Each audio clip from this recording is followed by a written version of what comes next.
मुसलमानहरूको अहिले हामी प्रवृत्ति तिनीहरूको व्यवहारहरू हामी देख्छौँ नि। त्यसो हेर्दाखेरि यति यति अन्यायपूर्ण देखिन्छ। जिउँदै लगेर महिलालाई गाड्ने ताड्ने, कतिपय मुस्लिम कन्ट्रीहरूमा महिलालाई आजादी नदिने, पढ्न नदिने पनि अहिले देखिएको छ। कतिमा त उदार पनि छ। तर पहिलेको ल हेर, काम नपाएपछि मान्छे खुस्किन्छ हैन।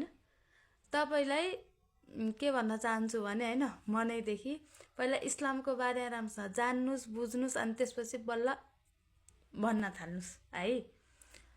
अरू विकास गर्नु हैन, कति गरिब दुखी छन् आफ्नै नेपालमा, त्यो कुरामा ध्यान दिनु न। कहाँ फलाना ठाउँमा भन्दै आजादको कुरा गर्दै बसेको। हामी मुसलमानलाई त एकदम गुड छ हाम्रो धर्म, हामी एकदम आजाद पनि छौँ, हामी एकदम ठिक पनि छौँ।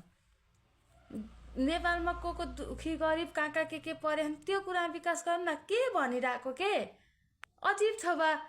त्यति साह्रो अचम्म नमान न तिमीहरू बाबु। तिमीहरूलाई थाहै रहेछ छैन तिमीहरूको धर्मको बारेमा।